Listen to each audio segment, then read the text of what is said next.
This is about offenses. And it's interesting to me when it comes to religion, how religion and politics can be that way too, but to compare religion specifically to most other subjects, say sports or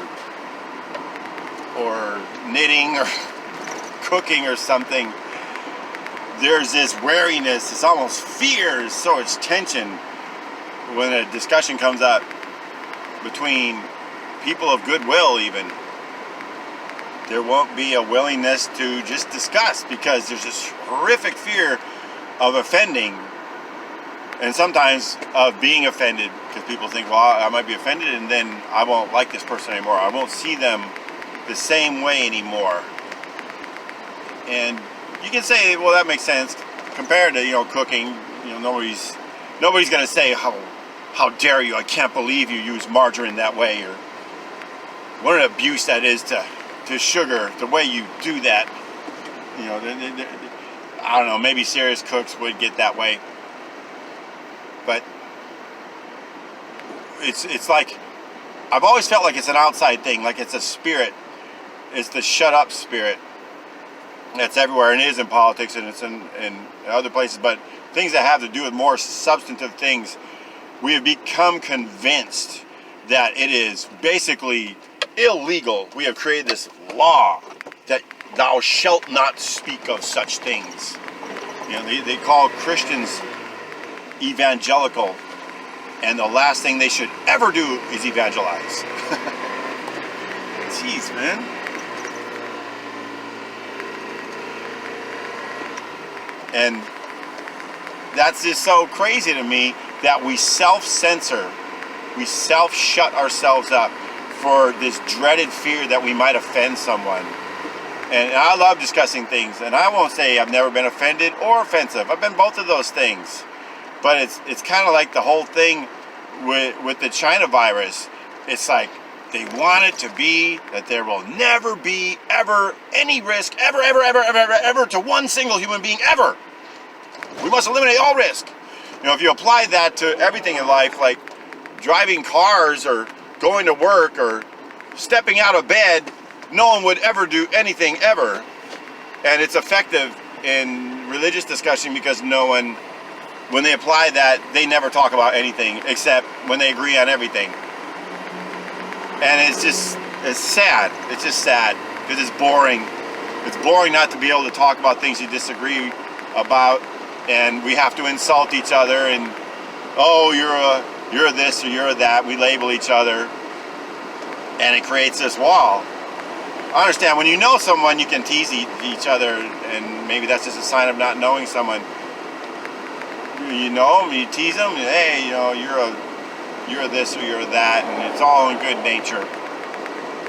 But when people do it, and I've had people, I respect and love and still listen to and learn from to this day, and they'll be offended or offend.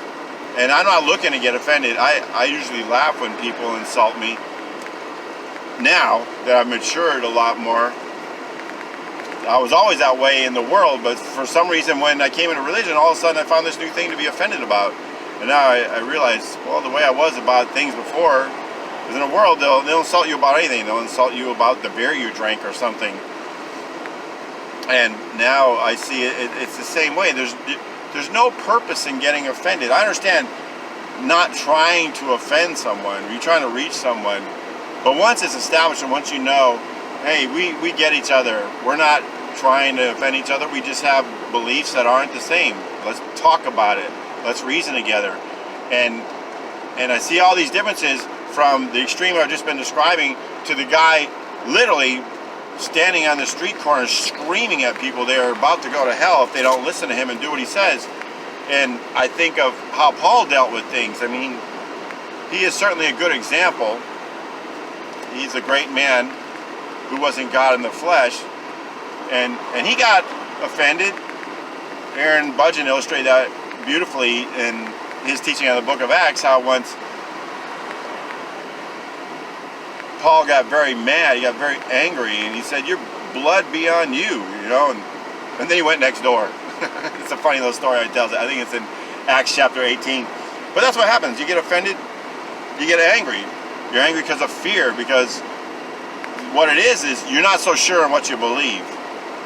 And I found that to be totally true. I'm not so sure of it. If I was sure of it, I wouldn't be offended, because there would be no fear. The fear of maybe I'm wrong. When you know, not because you have convinced yourself, but because the living God is telling you these things, or you know to the extent that you know, and you still can have confidence and say, well, maybe I'm wrong, but I'm not offended, because if he wants me to know, he'll let me know. And I've asked him about it. And he's always shown me in the past. Maybe he just doesn't want to let me know at this time. But I can still have that confidence and know he's going to tell me in due time. I don't have to worry about it. If I'm wrong, all I can do is go with what I know. I've changed before.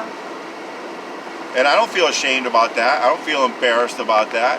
If somebody came and from the past, from my past, and said, hey, Mark, you don't teach like you used to. What about all those things you said before?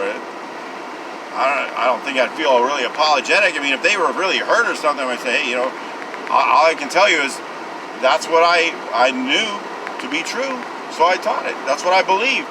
If I learned something new, I believe it's different now. You can say, oh, sure. Yeah, wait until the next thing comes down the road. Going back to Acts chapter 17, people just waiting for some new thing all the time. You can say that about us, I guess, if you want. I don't believe it's true. I mean, we left the building 4 years ago, and we're teaching pretty much the exact same thing. It's just deeper now than it was 4 years ago. We have deeper understanding, greater conviction in the things we believe.